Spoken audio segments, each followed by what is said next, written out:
Hello everyone, welcome to Hansha's world. ఈరోజు మన ఛానల్లో ఇంట్లో ఏమీ లేనప్పుడు ఇలా ఫ్లేవర్డ్ రైస్ చాలా సింపుల్గా ఎలా చేసుకోవాలో చూపిస్తాను. వచ్చేసేయండి.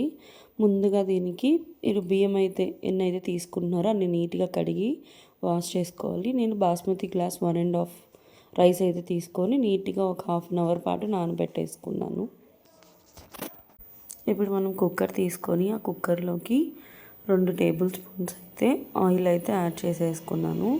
దీంట్లోకి బిర్యానీ ఆకు, స్టార్ పువ్వు, ఇలాచి, దాల్చిన చెక్క, ఇంకా బిర్యానీకి సంబంధించినవి ఏమన్నా వేసుకుంటే మీరు యాడ్ చేసుకోండి, ప్రాబ్లం అయితే ఏం లేదు. ఒక లవంగా కూడా.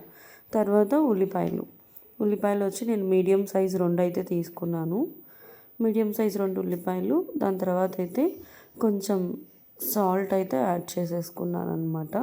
ఉల్లిపాయలు ఫాస్ట్గా అయితే ఫ్రై అవ్వాలి కదా, అందుకు సాల్ట్ వేసుకున్న తర్వాత కొంచెం బాగా అయితే కలిపేసుకున్నాను.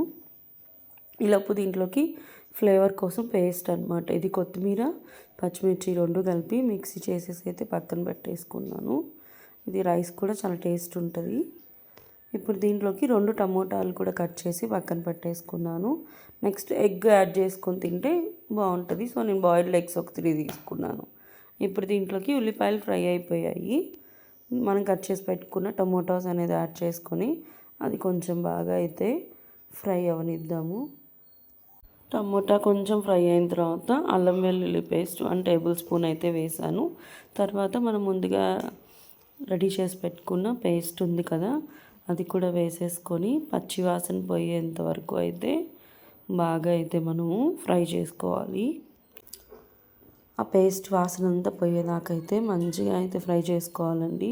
ఇప్పుడు దీంట్లోకి ఇంకొంచెం సాల్ట్ ఫస్ట్ కొంచెం యాడ్ చేసాము కదా, అందుకు కొంచెం కారపొడి, కారం సరిపోదు అనుకునే వాళ్ళు కొంచెం కారపొడి యాడ్ చేసుకోండి. కొంచెం నెయ్యి, ఈ 3 కలిపేసేసి మళ్ళీ ఇంకొకసారి మంచిగా అయితే ఫ్రై చేసేసుకుందాము. కారం కూడా కొంచెం స్మెల్ పోయేంత వరకు అయితే ఫ్రై చేసేసుకొని ఇప్పుడు ముందుగా నానబెట్టుకున్న బియ్యం అనేది అయితే నేను దీంట్లో వేసేసుకొని ఆ మసాలా అంతా బియ్యంకి పట్టేలాగైతే కలిపి ఒక 2 సెకండ్స్ అట్లా ఫ్రై చేస్తున్నాను. బియ్యం అనేది మంచి క్వాలిటీ బాస్మతి రైస్ తీసుకుంటే మీకు పొడి పొడిగా వస్తుంది. హాఫ్ డే అయినా కానీ చాలా స్మూత్గా ఉంటుంది రైస్ అనేది. ఇప్పుడు దీంట్లోకి వాటర్ ఎసురు అనేది తగినంత వేసేసుకున్నాము. 1 గ్లాస్ బాస్మతి రైస్కి 1.5 గ్లాస్ వాటర్ అయితే యాడ్ చేసేసుకున్నాను. దీంట్లోకి ఒక 1 టేబుల్ స్పూన్ నిమ్మరసం అయితే యాడ్ చేసేసుకున్నాను, అన్నం పొడి పొడిగా రావడానికి. ఇప్పుడు కుక్కర్ మూత పెట్టేసి 1 విజిల్ అయిపోయిన తర్వాత ఒక 15 మినిట్స్ పక్కన పెట్టేసేసి అప్పుడు మూత ఓపెన్ చేసి చూస్తే ఇలా పొడి పొడిగా వస్తుంది. కుక్కర్లో అయితే 1 విజిల్ సరిపోతుందండి, ఎక్కువ అక్కర్లేదు. 1 విజిల్ వచ్చాక ఖచ్చితంగా అయితే ఒక 20 మినిట్స్ అయినా సరే దాన్ని పక్కన పెట్టేసేయండి. లోపల తడి అంతా కూడా ఆరిపోతుంది.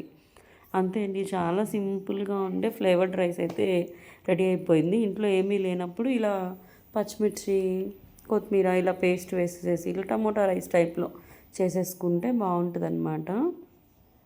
చికెన్ కర్రీలోకి అంతా ఇవి బాగుంటాయి. చికెన్ లేనప్పుడు ఇట్లా వెజ్ రైస్లోకి కూడా అలా చేసుకొని తినచ్చు. నేనైతే బాయిల్డ్ ఎగ్ కూడా యాడ్ చేసుకొని 2 కలుపుకొని అయితే తినేసాను. కుదిరితే మీరు పెరుగు చట్నీ కూడా దాంట్లోకి కాంబినేషన్ అయితే చాలా బాగుంటుంది. మీకు కనుక ఈ వీడియో నచ్చినట్టయితే ఖచ్చితంగా లైక్ చేసి షేర్ చేసి సబ్స్క్రైబ్ చేయండి. మీరు కనుక సబ్స్క్రైబ్ చేస్తే నేను పెట్టే కొత్త వీడియోస్ అనేది అయితే మీ వరకు వస్తుంది. Thank you. Keep watching Hansha's world.